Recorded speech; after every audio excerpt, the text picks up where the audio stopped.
Hello, hello. All right, guys. Live for Limb Loss Awareness Month, day 8. Gonna give a couple minutes for you guys to jump on board, and I'm gonna go ahead and get my Instagram feed going. Takes about a minute to get that. All righty, and we are live on Instagram. Okay, live on Instagram, YouTube, and Facebook. Boy, Bob's a little bit crooked today. Let's get him straightened out. All right, guys, give me a shout out this evening. So we are on day 8 of Limb Loss Awareness Month. For those of you who are watching for the first time, my name is Cosi Belloso is how I should really be pronouncing it. Obviously, my own name. I am a physical therapist, amputee specialist here in Tampa, Florida. I've been practicing as a physical therapist now for a little over 23 years. So typically I do my live shows on Wednesday nights at 8:30 p.m. Eastern Time. But in honor of Limb Loss Awareness Month, I'm going to try to do a short live show on all the other days. We've got Tom on board. Hey there, Kim from Indiana. Good to see you with your chai tea. So guys, the question that was posed to me, good evening, Tom. Glad to see you there as well. I got both my Toms on board. Hey there, Glenn. Hey, Scott. So the question that was posed to me is actually kind of more of a question for you guys. So I'm going to give you my thoughts, and then I want to hear from you guys about this particular topic. And my viewer texted me, do you ever get over losing your limb? So I cannot relate. I tell my patients and I tell my viewers and I tell folks this all the time. I cannot relate to you in the amputee community as a fellow amputee. I am not an amputee. I am a physical therapist. But I do have a personal history with breast cancer. I was diagnosed when I was in my mid-30s, and this was about a few years back. So while I don't know what it's like to lose a limb, I do know what it's like to have my life turned upside down from one minute to the next, and to spend the long process of recovery from that. In my personal case, I had several surgeries to remove the cancer and repair the damage that was left behind. And then also several rounds of chemotherapy, which knocked me flat on my tuchus. Hey there, Glenn. So, and since then, it's been about 9 years since I went through all of my treatments, and thankfully everything looks good. But one thing I did not anticipate with my diagnosis was that once my treatment was technically over, right, that the healing process was far from over.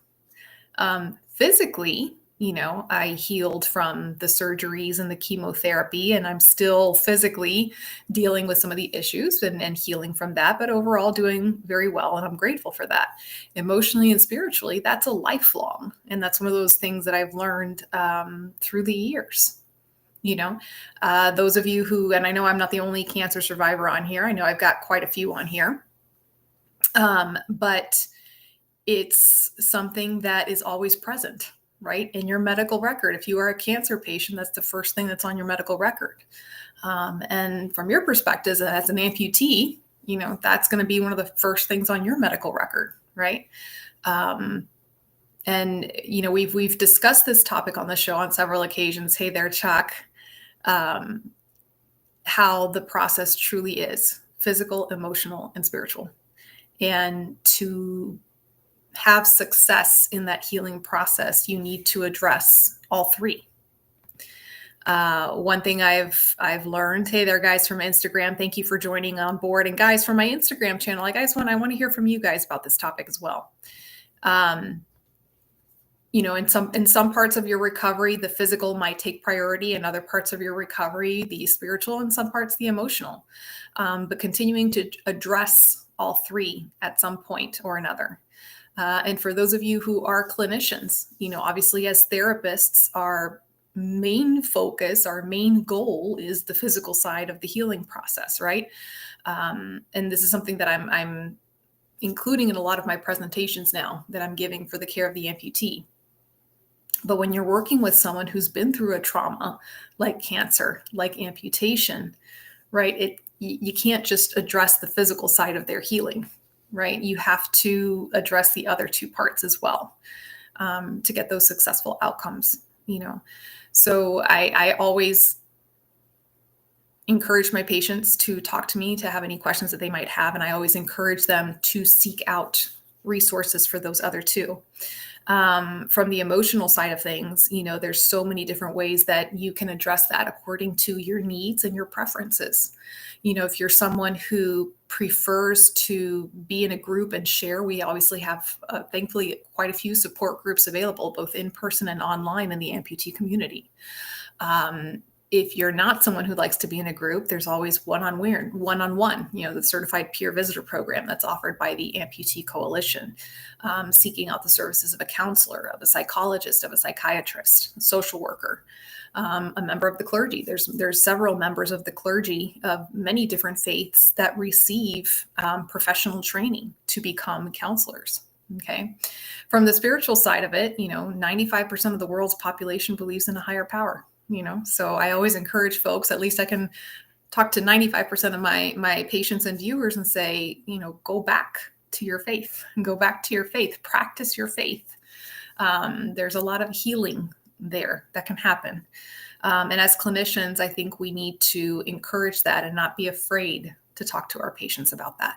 And to just at least bring up the conversation and just encourage our patients to do so, as well as their families as well. So let's see. Scott says, for me, after years of infections, hospitals, IV antibiotics, it was a relief in ways to have the amputation. Disappointed, but time to improve my quality of life. Okay. And guys, this different phases of your recovery, right? You have different needs. Sometimes you need the support of your family. Sometimes you need the support of your friends. Sometimes you need the support of people who are not part of your friends and family, but they've been through it as well, so they can relate to you on a completely different level. Okay. Scott says, still not as far as I thought I'd be, but I'm getting there. And 5 years later, almost 6 years. Okay. Let's see. Trauma Translator says, losing a limb is traumatic and life-altering experience, but it does not have to be the end of one's journey. And I love what you have to say about that.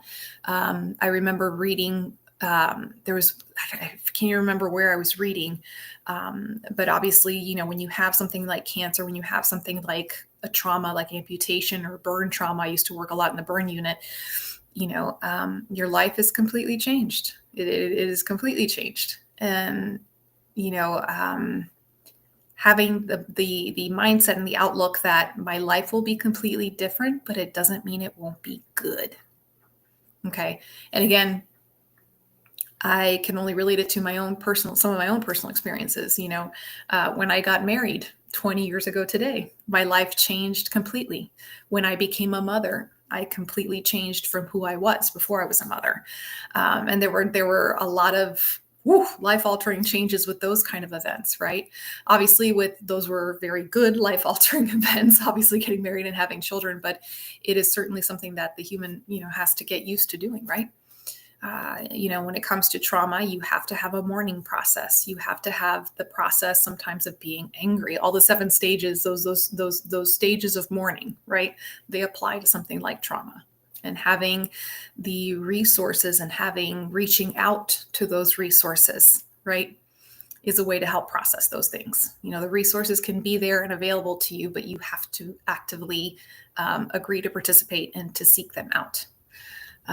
So I'd love to hear your thoughts. How did you guys process? Some of you who are further out from your amputations and have gone through some of this healing process. What is some of the advice that you would give your fellow amputees? Advice that you would give your family members and your caregivers and your clinicians? I want to hear from you right now. So, hey there, Mark. Hola. Pastor David says, amen. Isolation is the worst and you can't do it by yourself. It's a daily work of progress. Okay. And something else that some of you guys have heard me say on the show is, amputation is not a normal thing, right? Cancer is not a normal thing to happen to the human body. So we are normal human beings trying to process something very abnormal that has happened to us, right? And we're not meant to handle that on our own. We can't, Glenn says, for me, I don't think I'll ever be over losing my leg. Always a reminder of my bout with cancer, and definitely think I'm moving forward and not dwelling on it. Let's see. Tom says, after 20 years as an amputee, I can honestly say, yes, I'm over losing my lower right leg. I know I would have been more disabled if they would have been able to save my leg, and my prosthetic is so comfortable and it feels like a part of me. And yes, faith was a big part of it, and it opened up a whole new world for me. Thank you, Glenn. I appreciate it. Thank you, Tom. Hey there, Harsh. Thank you. Thank you. And again, guys, it's interesting how your journey completely evolves. You know, where you were in my case, it was 9 years ago to where I am today. 9 years ago, I was working home health. I was, you know, a mother to 4 children under the age of 9. You know, my youngest was only 2 years old when I was diagnosed. And if somebody would have told me where I was going to be 9 years later with this amazing show, that this ministry that I'm doing, this work with the amputee community, my own practice, and some of the things like that. And it just really goes to show, you know, and all there's a path, there's a journey for everybody. There is a special purpose for everyone on this planet. I happen to think that God has a special plan for each one of us, right? And sometimes we have to go through some of these traumas, sometimes some of these events that are devastating, to kind of forge us in the fire, to make us who we will become, right? And I know many of you here, I've gotten a chance to hear so many of your stories throughout the years, and it's something I'm so incredibly grateful for. And I know that each one of you has a purpose as well with everything that you do. Linda says, having a sense of humor. Absolutely. And when you don't have the sense of humor here, you have it on your shirt. That's one thing I have definitely learned to appreciate. Definitely lots of jokes along the way of that healing process. Absolutely. Scott says, my podiatrist has warned me 10 years before as well, which was also a big help mentally. Right. See, Harsh says, after 31 years of faith and patience for me. Yeah. And it's interesting, Jody's on board. Good to see you, Jody. You know, how things evolve over the years. So yeah, and for anybody who's listening into this particular live show, if you're not live, I still would love to hear your comments and hear your thoughts on what your thoughts are on the whole part of the healing, and do you ever get over losing your limb, right? I can honestly say at this point, I've come, you know, a ways in the cancer process, and just seeing how my life changed so dramatically, how I changed so dramatically as a human being, as a mother, as a wife, as a therapist, as a daughter. And finally getting to that point where I can say, I'm grateful. I'm grateful. There was much we had to go through as a family, and there's stuff we still have to go through, but I am grateful for having gone through that, because it has turned me into the person I am today. And I'm kind of happy with that person right now. Still a work in progress though. Still a work in progress. All right. All right, guys. So that's kind of it for this evening. I know it's kind of a heavier topic. Tomorrow night, we will be here with Click Medical Team. It's going to be our usual Wednesday night, 8:30 p.m. live show. We have giveaways planned. And if you guys haven't had a chance, please go to my social media on Facebook and Instagram and hit mentor. Comment mentor on the post. You'll know which post it is, and you'll be entered into the raffle giveaway. So if you guys can please do that for me, that would be very much appreciated by myself and also by my sponsors. So go to my Instagram and Facebook page, go to that post that I just posted today, and hit the comments and say mentor in the comments section. And guys, bring your questions tomorrow. We have 2 amazing experts on loan to me from Click Medical, and we're going to be talking about the upper extremity and lower extremity applications and how the RevoFit system can help. So it's going to be a really, really fun show with some really great giveaways. All right, guys, I am going to, let's see, Tom says it gets better with time, and keep your mind busy doing things. Yeah. All right, guys, that being said, I am going to go and join my family for the rest of the evening. And as always, guys, thank you for letting me be a part of your lives this evening. And I will see you tomorrow, same bat time, same bat channel, guys. God bless. Bye.